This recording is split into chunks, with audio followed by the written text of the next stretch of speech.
Kooxda kubadda cagta dekedaha oo diyaargarow xoogan ugu jirta maalmahan ayaa saakay waxa ay iskugu diyaarinaysaa tartanka weyn ee markaasi ay u soo gudubto wareegiisa xiga ayaa saakay waxay kulan markaasi saaxiibtinimo tijaabo ah ee la ciyaartay mid ka mid ah akadeemiyada ee ku taala dalkeena Soomaaliya. Akadeemiyada lagu magacaabo Juba FC ayay markaasi la ciyaartay kulan ciyaareed aad u xiiso badan ayaana saakay ku ciyaareen tuulada ciyaaraha. Kooxda dekedaha oo markaasi ku jirta diyaargarowga markaasi dhawaana la ciyaari doonto kooxaha dalka kulamo tijaabo ah ayay waxa ay markaasi saakay la soo shartageen dhammaan xidigaha kooxda iyagoona u diyaargaroobay kulanka saakay. Labada kooxood saakay ciyaareen ayaa ahaa mid aad u xiiso badan walow ay markaasi guusha raacday kooxda kubadda cagta dekedaha oo ay markaasi kaga adkaatay kooxda Juba FC 7 gool iyo waxba, waxayna kooxdan dekedaha ay ku jiraan diyaargarowgii ugu xooganaa iyagoona laga doonayo inay markaasi natiijo wanaagsan ay ka keenaan tartanka dhawaangalka ee CAF Champions League wareegiisa xiga ayayna markaasi ciyaari doontaa iyadoo sanadkan u soo baxday.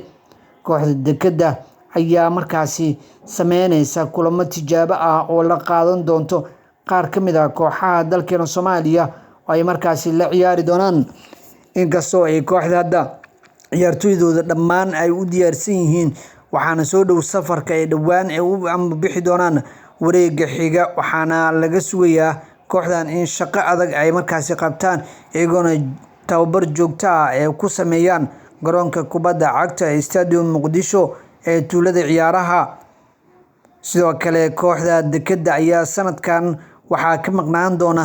macalinkooda markaasi macalin Saciid Geese kaasoo safar markaasi ugu ambabaxay dalka Ingiriiska halkaasoo markaasi arrimo qoys ah oo macalinkaasi u aaday. Waxaa laga yaabaa in kooxdan ay markaasi leelin doono macalin ku-xigeenka kooxda kubadda cagta ee dekedaha, waxaana la filayaa in si weyn markaasi ay ugu soo dhex muuqan doonaan kulan ciyaareedkani.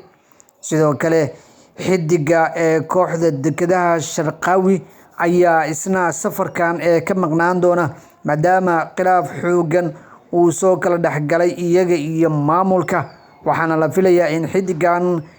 shaxda dekeda aysan ka soo muuqan saakana qayb kama ahayn tababarka kooxda kubadda cagta ee dekedaha, waxaana la filayaa in xidigan uu shaacin doono waqtiga uu ka tagi doono kooxda dekeda. Ma tabi doontaa laacibkan markaasi heerkiisa sareeya ee Sharqawi inuu markaasi kulan ciyaareedkan qayb ka ahaa tartanka horyaalka dalkeena Soomaaliya kula guuleystay iyo sidoo kale tartanka CAF Championship ay ciyaarayaan, waxaana la filayaa in xidigan uu markaasi saameyn ku yeelan doono maadaama xidig aad tayadiisa u sareysa ay tahay kooxda dekeda walow ay joogaan xidigo markaasi muhiim u ah kooxda kubadda cagta ee dekedaha. Waxaana hadda kooxdan ay wajahaysaa tartan aad u adag iyo sidoo kale waxaana u sii xigi doona tartanka koobka Jaran Daa'uud ee dalkeena Soomaaliya iyo sidoo kale tartanka Super Cup-aha oo ay markaasi haddii ay ku guuleysato koobka horyaalka ay markaasi u soo baxday iyo kooxda ku guuleysato koobka Jaran Daa'uudka. Haddii ay u suurtoodo in labadaasi koob ay qaadaan ayay fursad kale u heli doontaa maadaama sanadkii hore ay si toos ah ugu guuleysteen koobkii Jaran Daa'uudka sidoo kale koobka Jaran Daa'uud iyo Super Cup-aha ay qaaday isla kooxda dekeda. Sanadkanna waxa ay ku darsatay horyaalka dalkeena Soomaaliya. Kooxdan ayaa rajo wanaagsan ka qabta dhammaan tartamada oo idil ay ciyaari doonto xilli ciyaareed